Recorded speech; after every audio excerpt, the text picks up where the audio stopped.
Hello everybody, I'm Robert E. Schubert, author and creator of Odyssey Arc. I want to start out by telling you, if I stop a lot, it's because I'm not comfortable with this.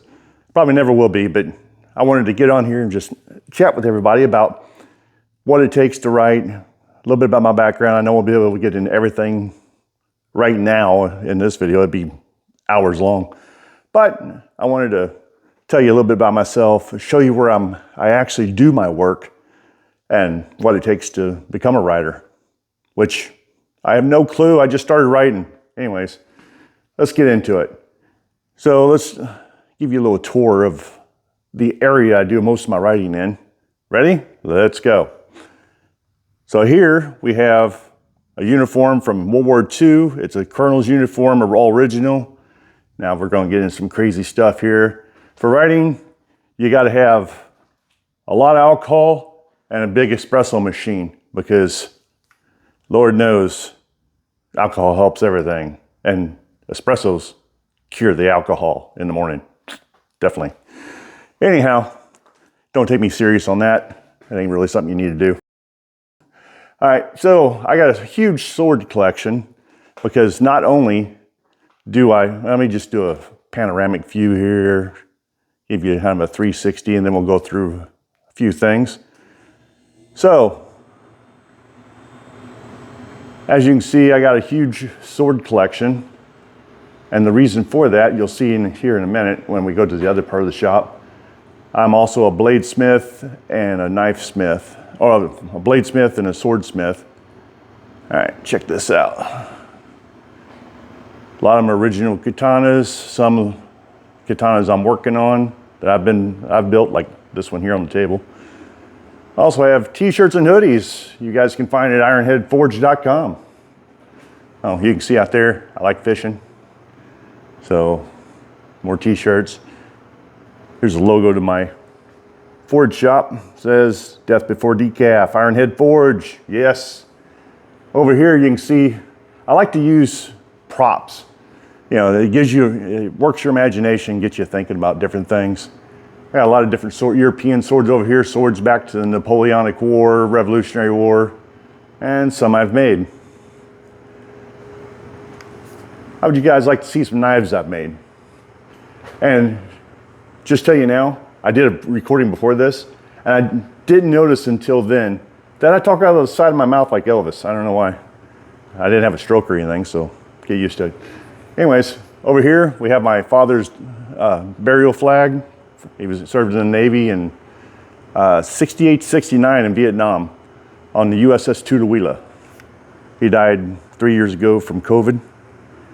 And down here you can see some knives I've made. And then other knives I have that are all antiques. More stuff I have for sale in my shop here. Some gear. You need different things. I mean, if I'm gonna make swords, I gotta know how to use them, so I try to use proper protection, but sometimes I just start swinging it at trees or whatever just to test them. But anyhow, here's some other knives I've made. And while making these knives, I'm thinking about stories to write. And one in particular that I'll get into that one in a minute on how I came up with that story. We'll finish looking at some of this stuff. More knives. That's a dagger I just finished not too long ago. A Bowie fighter back there. And that is the first knife I ever made, and it was in the 7th grade of in my father's sheet metal shop. It was a great one. Some military helmets, and more fun for me and my wife at night. And then that's where you usually end up by the end of the night.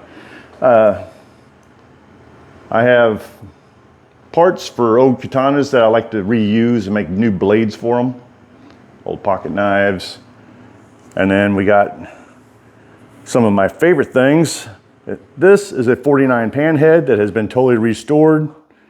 And I think I've only put 78 miles on it or some shit like that. I really need to get it out more. And that one is a bike me and my father were restoring right before he died. He bought it brand new in 1981. I think I was like, shit, do the math real quick, 8 or 9, something like that. Now let's go look at the rest of the shop, because this ain't it. Everybody enjoying this so far? I mean, if you got questions, ask me about it. I mean, I'd love to answer questions instead of just rambling on like a baboon. Anyhow, this is where I spend most of my time when I'm not writing. In here creating new blades. This is a sword I'm working on currently. Gotta protect the end of it because it likes to poke. And when it pokes, it goes deep. All right, so here's some blades I have for patterns. Some I'm working on, some I'm restoring. Now, what I was talking about a minute ago, sorry, had to move that. What I was talking about a minute ago, when you want inspiration, you never know where it's coming from. And when I wrote Vigilante Samurai, I had bought a wakizashi on eBay, and it was all rusted and everything. And I brought it into I bought it, brought it in here, and then while I was standing right there, cleaning it up on the sander, I had this image come into my head, and the whole storyline popped in my head while I was thinking about, while I was working that wakizashi, and I started writing down different details. And within a day, I had almost the whole outline of the book. It just, boom, that's where I came up with that design, whole storyline of Vigilante Samurai. Hope you enjoy it. If you do, let me know and I'll get started on book 2. Because the whole thing about Odyssey Arc is whatever you like the most, that will most likely be the book that gets continued. So, the next one I'm writing. Except for I'm writing a book now that everybody might like. It's on AI and all this shit, taking over the world, naturally. All right, so let's get back to it. My shop's a little dirty right now because I do a lot of work in here. There's a sword I've been working on, kind of a crusader sword. Takes a lot of equipment to build a knife. I really need to get more organized, keep things cleaner. And let's go out here. Now we're going to go in the main part of the shop where a lot of the fun takes place, because that's all tedious work. And I mean, by tedious, it's the fine detail.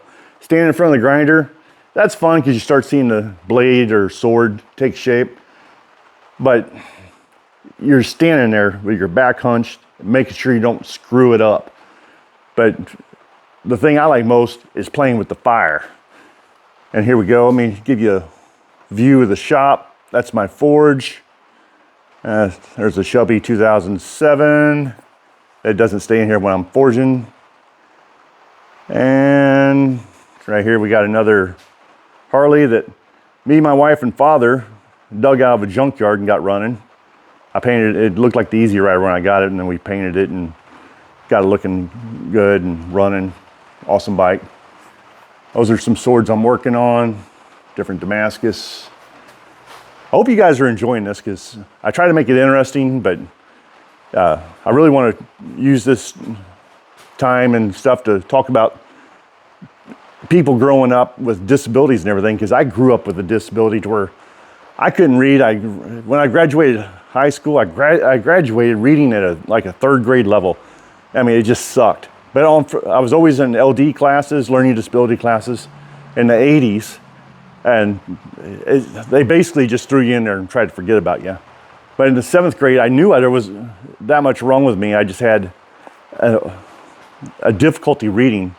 And it turned into this mental problem where even now, you give me a piece of paper and ask me to read something off of it, my brain just shuts down. I freak out. I don't know what it is. I was even in the military. I went infantry, and I'll tell you all about that later in another video. But I'd rather run into combat than stand there and try to read something in front of somebody. My brain just will not let me. But anyways, like I said, we'll get into that later. Let's check some stuff out. You ever wonder what they do between stage 1 of Forge and Fire and talking to the judges when they get done with their first round? Well, the knives have got to go into something like this. They're big ovens to where they heat treat it. These ovens ain't cheap either. I got one here. This is so that you can you got to have these ovens do perfect work on the steel and get the steel to the best temper that you can. Got another one over there. Let's go look at that. This one's for my swords. You know, it's really, really long. I use it quite often. Give you a little insight on what it. But something you gotta remember too is the whole time I'm doing this, I'm thinking of stories. You know, not just this, but you can think of stories anywhere. My imagination grew when I was little because of the learning disability I had, and I used it all the time. So never stop using your imagination. All right, so I don't know what else more I really want to. Oh, this is a book series posters from the book series I got coming. I'll be posting soon on Odyssey Arc. It's called Solar Warden. On Solar Warden, I tried to do a book to where it was a traditional novel with, a traditional novel with comic book pages to where it kind of mixed it. And let me know what you think of it. I don't know if I'm gonna continue that one or not because with Space Lords really got me. I love the book series I wrote, Space Lords. So if you like Solar Warden more, let me know. All right, so if there's anything else you guys want to see or talk about, let me know. Everything's let me know, huh? So let's walk into here. We'll wrap things up. Yeah, I was in the military, so I love America, love our Constitution. I mean, you can't do any better. Hopefully things get straightened out here. So to wrap it up, never stop writing, use your imagination. You got any questions, leave them in the comment. I'll get to them. I mean, especially now, since our subscribers are pushing 4,000, you're a perfect opportunity to ask me questions and things about my background. So, till next time, Robert Schubert out.